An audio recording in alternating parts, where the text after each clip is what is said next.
Hello, welcome to our CCA Podcast. Our goal with the podcast is just to introduce some of our staff. I'm Pastor Rossiter, and our first guest is Dr. Clark. He's head of school. So welcome, Dr. Clark. Thank you. Before we get into some questions about Creekside and just our goals and our plans and our vision, just going to ask some simple questions. So you have been in Georgia for 3+ years now. That's correct. And you came from Oklahoma where you're at 11 years. So the best way you can, what would be the difference in Georgia and Oklahoma? Well, I'll start off first with some similarities. In both Georgia and in Oklahoma, there were great people that we got to minister with and partner with, and so that has been a true blessing. But some of the biggest differences, obviously the scenery. Oklahoma's pretty flat, and you get out on the plains and it's pretty bare, whereas here in Georgia there's just some beautiful scenery, some great hiking trails. I like to go hiking with my family. The other is just a temperature variance. Here it seems to stay pretty even keeled. Now I know people in Georgia may not feel that way, but in Oklahoma I remember at one point during the summer it stayed over 100 degrees for 10 straight days, both day and night, and then in the winter it got down to negative 13 degrees. I'll take the hot any day. I don't like the cold. So, all right, we just came out of Thanksgiving, which is one of my favorite holidays. So, a couple things. Favorite meat for Thanksgiving: turkey, ham, chicken. What do you like? I like ham. Now, do y'all do turkey and ham? We do turkey and ham. One year we did an orange duck, and that was pretty good. Yeah. But I choose to stick with ham usually. So we don't do turkey, not because we're against turkey, just because I can't cook it and it comes out dry. And my kids were being kind, but they were like, "Can we have ham?" So we do ham and chicken. Yeah. Favorite side when it comes to Thanksgiving? Oh, that's an easy one. My wife's sweet potato casserole. Now, do you put marshmallows on it? Oh, lots of brown sugar, marshmallows, everything to sweeten it up. See, I was informed by a student who said you can't call it sweet potato casserole if you put marshmallows on it. It's sweet potato souffle. Huh? I've not heard that one. Yeah, it's brand new to me. I've been calling it casserole all my life. So, favorite Thanksgiving dessert? I like a pumpkin log. A pumpkin log? Yep, big pumpkin roll with cream cheese or frosting in the middle. Yeah. I've not heard it called a pumpkin log. What do you call it? Well, now that you just asked me to put me on the spot, I don't know, but I've never heard of pumpkin log. It's going to come to me in the midst of this. It's something. So we're going into Christmas. Okay. And you said something just in casual passing while we were talking. You said you love to decorate for Christmas. Is that true? I do. We like to do a lot of things around the house for decorating. I probably did way more of it when the kids were young. They remember they'd come home after school and our house was kind of like a winter wonderland. We did all kinds of stuff. One of the things we do that was unique was we would collect the Christmas bears with the year. We started when our kids were first born, and we have one for every year going through up to a certain point when they got older. We didn't do as much with it, and we got way too many, but we just line them up our staircase going upstairs and do lots of things with that. That's good. They call me the Grinch because I don't like it. Just because I don't like getting it all from the attic and all of that, but once it's up, I love it.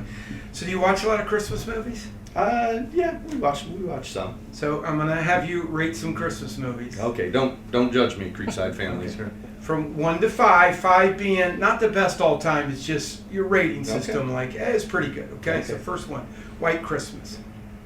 Haven't seen it. What? Who has never seen White Christmas? Bing Crosby? I've never watched it. Daddy, I know.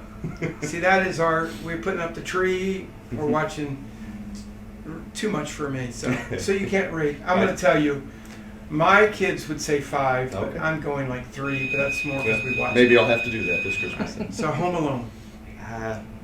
3. The more I see it, the more annoying he gets. Yeah, that's true. So ask me next year, it'll be a 2. Yeah, It's a Wonderful Life. That's a 5 for me. We watch that one every year. I've seen it one time. Okay. See, White Christmas and that one is switched for me. I've seen it one time. It was long. Yeah, it's good though. So you're saying a 5 right there? Yeah, that's a 5 right. for me. Elf. I'm not a big Will Ferrell fan. It's probably a 3. Yeah. For all the Creekside kids, 5. I've asked them in class. Yes. It is 5. I said the same thing. I'm not a big Will No. Ferrell fan. Santa Claus with Tim Allen? Probably 3 as well. 3. Yeah. I'm more of the traditional. I love Miracle on 34th Street. I didn't That's even one of add my that staples in as there, well. right there. Yeah. So I asked the kids, in our morning announcements, I put it up there, a black and white shot. Yeah. I think maybe 10 students knew it was Miracle on 34th Yeah. Street. So, Yeah. all right. Jumping in some Creekside questions. Yeah. What would you say this year has been some pretty amazing things CCA has been able to accomplish? Oh, it's a good question. There's been lots of things that we've been able to move forward with. So my first year in, we did a strategic plan, a 5-year strategic plan, and we've been following that through. And so there's lots of things that we have just been pushing to get going. One of the things this year that has been crucial is we want to get the Learning Solutions Center back, and so we've been able to do that on the East Campus with the elementary, and that's been a huge success.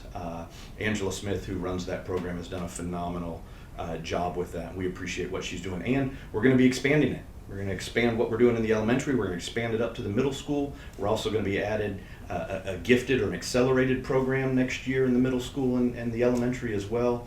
And so that's some neat stuff that we have going on. And when we're rolling out for the re-enrollment coming up in January, we're going to have some of that information up on the website. So that'll be good to see. Just from a physical standpoint of some things that we've improved, we've been able to do some stuff with the campus and the appearance of the campus. And some of our buses, you may notice as we drive around town, all of our buses have been wrapped. Just kind of a driving billboard for us, but they look a little nicer as well. And just some additional things we've been able to do with some of our programs and add to the academics.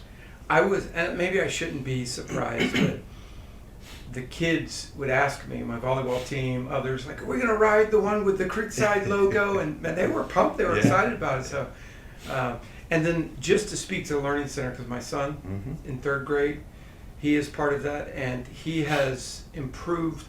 I think Angela was telling me he has improved dramatically. I can't remember the term that she was using, but he comes home, his confidence level, so that really is awesome. That's great. She's done a great job. So what would you say is one of the best kept secrets that people on the outside don't know about Creekside? Yeah, well, it's probably a bit of a cop-out answer here because, and I don't even know that it's a secret, our families know this, but our staff. Our staff are hardworking, they're dedicated, they're loyal. They are what makes Creekside go. Their commitment to the school, but more importantly, their commitment to the Lord. But that's why a lot of our families choose this, because of the culture that our staff helped create. So to get a little more specific about some of what goes on with that, I would say some of our clubs and organizations and things that we have going on. Man, the robotics and STEM has just gone leaps and bounds over the last several years under Stacy Wright's leadership. Kids getting scholarships, getting into cybersecurity, going to national and international competitions and winning. That's been phenomenal. Bert Capps with the chess club and what he does with that. Two out of the last 3 years winning the state championship in chess and runner-up the year before then. And we've got some cool things going on with chess, using a new program to really help grow the students who are in that program. Beta Club with Mrs. Cortland and what she does with their group has just been really neat to see. And so the opportunities that the kids have, not just in the classroom, that's great. I've referenced our teachers and our staff, but the opportunities that they have outside of that with the clubs and organizations, just done at a top-notch level, getting involved in stuff, getting scholarships, getting opportunities, getting experiences. It's second to none when we're talking about winning state championships and some of these things, that they get to come here for the price of tuition that we do, that is much lower than any other school that offers what we have, and be able to offer all those things is just phenomenal. It is. To support what you were saying, and I'm involved in athletics, and athletics sometimes gets that focus, but all of the variety that kids can get involved in. I came upstairs and I came around the corner, Mr. Capps, and I don't know, there was like 30 students just pouring over electronic chess, and they were getting into it, and so it just kind of warmed my heart that if you have a different bent or direction, Creekside really opens up to that. So that's right, and a neat opportunity the chess program got this year because of the the new program that we've opened up that's supposed to help improve all of those kids in chess. There's 30 plus, you're correct, that are involved in chess. I got to play a grandmaster this year. Yeah. And so that's a part of that program, and they all got to play against them. So that's something cool they get to say. And one more thing on the chess. I played our state champion from last year. Yeah. Zach Simmons. He literally, it was timed. He beat me in under, I think it was a minute and a half. And I was like, what? I mean, it He was shows pretty how good. You he may have is. lasted a minute longer than me. Yeah, well, it shows you, I don't know anything about it, but he was pretty awesome. Yeah, So he's good. what would you say is next for CCA next year? Yeah, we've got some exciting things coming up for CCA. We are going to be kicking off the official kickoff of our capital campaign in January of 2024. And the idea behind that, and we'll be putting out some emails and letting our families know because we want this to be a school-wide thing where our families are coming in with our staff and with our community to kick this campaign off. But we're looking at this idea of a mustard seed. The scriptural reference to that and where the Lord is going to take this and how only He can bless things and see what He does. But that's the next stage of the things we have coming up. Something very exciting is a new director of development that we've been able to hire this year. Jana Zetto is her name, and she's just been doing a phenomenal job. She's been here with us 2 months, and she's been doing a lot of work behind the scenes, making connections and networking with a lot of opportunities that we're going to see coming up for things that will just help us push that along for the capital campaign. And I'll say, we have a push to do that capital campaign as the next steps that we're doing, but not just the capital campaign and building the elementary building and expanding the middle school and high school and athletic facilities onto one campus, but just getting into a culture of fundraising here at the school that's not really been done, so that we can continue with the ministry of Creekside into the future, so that we're not just doing what needs to be done for the next steps, but that we can take the education, the experience that these students are getting and stabilize that for Creekside moving into the future, so we can continue to do this ministry. As our capital campaign motto is inspired by the past and investing in the future, which is really cool. The work that has been done in the past by Creekside, the Lord's hand through all of this and what we've seen, and we've put this out a bunch, and I'm sure a lot of people know this, but for those of you who do not, Creekside's celebrating its 50th year this year, and so what a great way in our 50th year to kick off that campaign for the exciting things that the Lord has for us for the next 50 years and beyond. So some of the changes that's going to be happening on the West Campus, where is some of this going to be taking place and where it's going to be happening? Yeah, so phase one is the elementary building, and that's the most crucial right now. The East Campus that's over in the McDonough area, we are leasing that, and the lease is up in May of 2026. So we have to have an elementary building over here on the West Campus in Hampton by then. And so we're not just building the building to house what we have, but looking at expansion for the future, as we have looked at the numbers in Henry County and see the projected population increase, particularly in the area for those having children and the families that are moving in. And so we're wanting to build for the future. And so that's the first phase in 2026. And that would go in the large lot over here that is across from the atrium, or the little turnaround roundabout area where people drop their kids off. And so we're looking at that. And then the next phases would be the expansion of the middle school and high school here in the current facilities on the West Campus, and then athletic facilities on this beautiful property that we have that's about 42 and a half acres. Just talking to a couple staff on the East Campus, and just the desire for us to be together and just have a family, and our high school to be able to come to some of the chapels and get involved, because the elementary love it. So that's something that we're really looking forward to and just praying about. So tell our Creekside family what could they do just to be able to get involved and help out? Yeah, well, first and foremost, we're just asking for prayer, that the Lord will guide us and direct us in the direction that we should go, and that He will open the hearts of the right people who are going to couple with us in whatever capacity. We're looking for what I like to call the 3 W's. We need some work, we need some wisdom, and we need some wealth. And, it's going to take all of those three things to get to the goal that we need to. And it's a big task here for May of 2026 to get that done. But we've got a lot of exciting things and opportunities already on the forefront. As my director of development likes to say, everywhere she looks, there's opportunity. And that is true. We have seen that.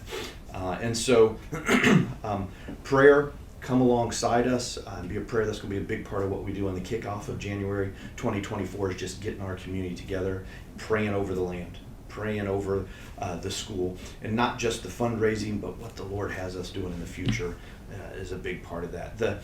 The second thing, from a practical standpoint, is people can give. And you can go onto our website currently, and there's a donate area, and you can get on there and you can give to the capital campaign. And that is being rolled out more throughout this year as well. We will have more sites or more on that site for the capital campaign and goals and where we're at and what it's going to and different ways that people can give. And people can partner with us through partnerships in education. And there's a lot of creative ways to do that. That might be a financial gift, or it might be ways that they have some type of work or an ability that can couple with us to help us out.